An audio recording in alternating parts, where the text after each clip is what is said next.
My fellow Americans, this is the first in a series of videos where we will go back in time to the birth of our nation. We will seek the wisdom of our founding fathers in order to find out how to restore the ideals that they have set forth. Most surprisingly, we will find that their words are just as valid today as they were almost 3 centuries ago. They have the keys that will unlock the answers to many of the problems that we face today. These great men knew how to form a government that conforms to the ideals of liberty, prosperity, and equality better than anyone else in all of history.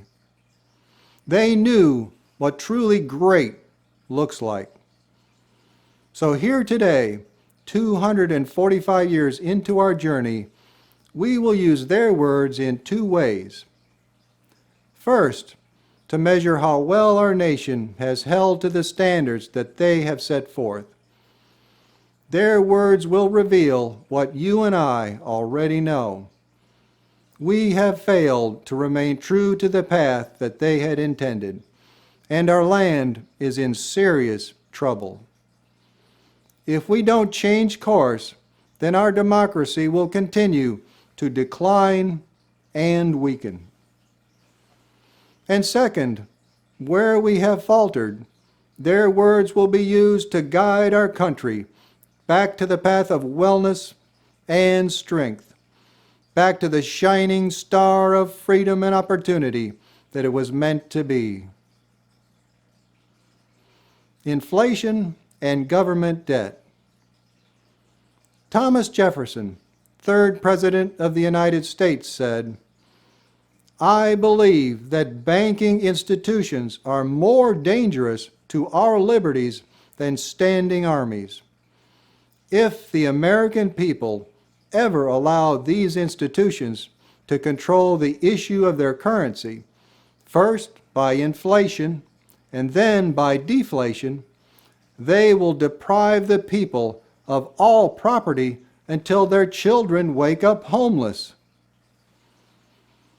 When he refers to banking institutions, let's consider the Federal Reserve, also known as the Fed. The Fed regulates interest rates. Due to the COVID crisis, the Fed lowered interest rates, which contributed to high inflation. Now they must increase interest rates to bring inflation back down. So the Fed is doing exactly what Thomas Jefferson warned us about, controlling the issue of our currency, first by inflation, then by deflation. As the Fed increases interest rates, added strain will be placed on all borrowers, including the federal government. The federal government currently has $200 trillion of public debt and unfunded obligations. That's about $600,000 of debt for every man, woman, and child across America. They are barely keeping up with the interest payments on that debt. But those payments will increase as the Fed raises interest rates. As a result, our government could default on its loans. The only way that it could keep up with the higher payments is by printing more money. But that would cause more inflation. As a result, we are between a rock and a hard place because we face either living with high inflation or drawing closer to the point where the federal government defaults on its loans. It's as though we are watching a train wreck in slow motion. These Fed actions have deprived Americans of the prosperity that they deserve by causing high debt levels along with high inflation, and are leading our country to the brink of financial ruin. Thomas Jefferson was right. If this is allowed to continue, the Fed will deprive the people of all property until their children wake up homeless. The government has dug a very deep hole from which it will take years to recover. We desperately need to stop the Fed before this gets any worse. Fortunately, where Thomas Jefferson provided the warning, he also explained what we need to do to fix the problem.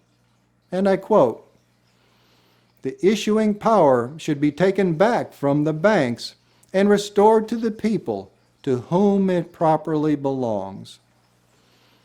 In other words, Fed, butt out. Stop manipulating interest rates and stop printing money, because you're doing more harm than good. Now let's turn our attention to government borrowing and that $200 trillion of debt that I mentioned a few moments ago. Once again, Thomas Jefferson provides a warning. He said, "The principle of spending money to be paid by posterity under the name of funding is nothing less than swindling future generations on a large scale." Our government is spending enormous amounts of money that our children will bear the burden of repaying. Clearly, this is wrong, and the way to correct it is to balance the federal budget. Stop borrowing by spending only what is taken in and no more. Personal debt. U.S. household debt is at a record high of $23.1 trillion. As John Adams, second President of the United States, put it, there are two ways to conquer and enslave a country. One is by the sword, the other is by debt. The Fed has supercharged borrowing by decreasing interest rates to record low levels. These fools in government are encouraging people to go further and further into debt, which is destroying the financial health of many households. Compounding the problem is the inflation, which is an invisible tax on everyone. The poor and middle class are getting poorer and forevermore in debt. As if it were a drug dealer trying to get us addicted, the government is working against us by making borrowing so very attractive. They push car loans and mortgages by tempting us with low interest rates, and they make student loans all too easy to come by for those that are college bound. Buy now, pay later. Once you realize you're drowning in debt, it's too late. You have been enslaved. As we have seen today, our founders knew what could ultimately destroy the young nation that they created. They were the engineers who designed our government and knew better than anyone else how to maintain its strength and well-being. They tried to warn us of the hazards and provided us with guidance to avoid any pitfalls. But to no one's surprise, and especially not theirs, we have strayed off course and face significant threats. For our nation not only to survive, but to thrive, we need to adhere to their words of wisdom and make some significant changes. You may ask, can we recover from the financial disaster that we are facing? I feel compelled to answer wholeheartedly with, yes, we can. And in doing so, we would bring back the prosperity that every American deserves. Allowing our government to financially collapse and taking us down with it is not an option. But make no mistake, we have a very long and hard road ahead to turn this ship around. As John Adams tells us, the people alone have an incontestable, unalienable, and indefeasible right to reform government when their prosperity and happiness require it.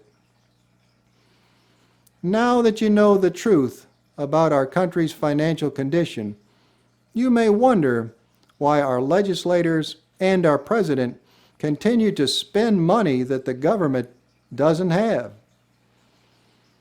As Medea would say, what the HE to the double L are they thinking? Sounds like it's time to throw the bums out and replace them with true public servants. In the episodes that follow, we will hear much more from our original leaders. But for now, I will leave you with the encouraging words of John Adams, who said, "You will think that I am carried away with enthusiasm, but I am not. I am well aware of the toil and blood and treasure that it will cost for us to maintain this declaration and support and defend these states. Yet, through all the gloom, I can see the rays of ravishing light and glory. I can see that the end is more than worth all of the means."